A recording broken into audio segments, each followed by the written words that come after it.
So yeah, we are here and I'm recording this video right after the Australian Grand Prix, and being thoroughly impressed by Kimi Antonelli's performance, I would like to make this video to kind of apologize and say how his performance at the Australian Grand Prix kind of quickly silenced all the haters and critics who thought it was a bit too early for Mercedes to put him in the top team. So without any further ado, let's get right into the video, guys. Skepticism.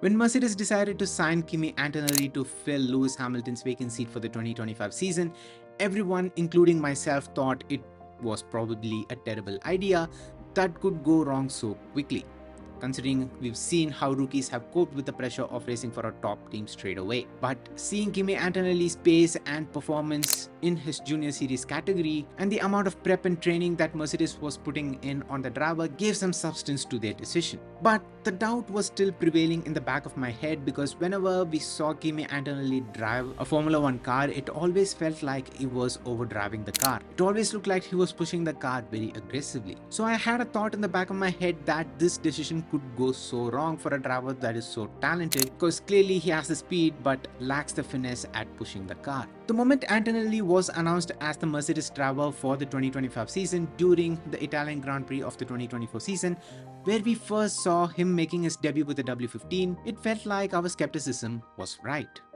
Were we right? When Antonelli crashed the W15 going through the Parabolica, it felt like our skepticism and doubts were proven to be right. Even in that case, what we can't deny was his aggression and ruthless pace. The laps that he did complete at the free practice session painted the picture as to what we can expect from him as a Formula 1 driver. After the incident, Mercedes continued to give Antonelli the test mileage with their older F1 cars at different tracks, showing their commitment and trust towards the young driver. During the preseason test, we once again saw Antonelli push and hustle the W16 through the corners, locking up multiple times at the infamous turn 10 of Bahrain, showing that Antonelli is still sticking with his approach of hustling the cars through the corner. I stress this because when Fernando Alonso was asked about how to drive these ground effects cars, he said that sometimes you have to underdrive these cars to extract the best performance out of them. So seeing Antonelli push the car hard through the corners made me think that he's maybe a bit premature for the Mercedes seat.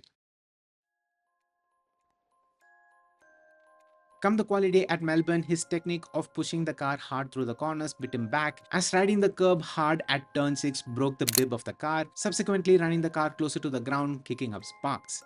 Despite his best efforts, he got kicked out in Q1. And there's nothing wrong with it, these are meant to happen with the rookies. But I feel like it could have been a lot smoother of a transition for him if he had done all these mistakes and got it out of the way at a midfield team, rather than having to do it and learn it the hard way, racing for a top team straight away. So did I feel like I was right?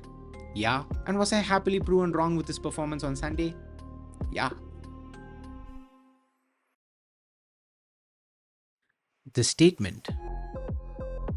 Kimi's performance at the Australian Grand Prix was nothing shy of being a statement. It quickly silenced all the critics, skeptics and haters. When rookies to veterans all crashed out of the race, he managed to quickly recover from the setback of Saturday to finish the race right behind his teammate in P4.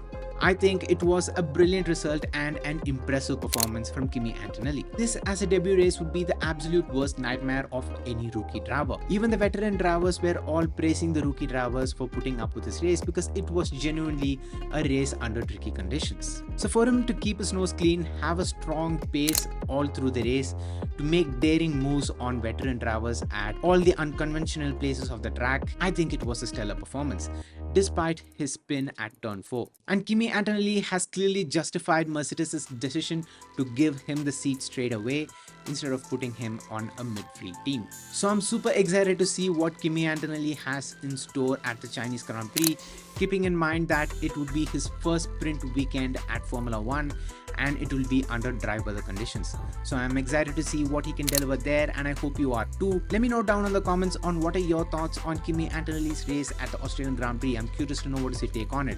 What did you think of him being promoted straight to the Mercedes team before the Australian Grand Prix, and did your opinion shift or change like how mine did after the race? Put it down in the comments. I'm curious to know what is your take on it. If you enjoyed watching this video, make sure to hit the like button and subscribe to Forum if you haven't already. And until next time, it's me Vinesh from Forum, and I'm out. Peace.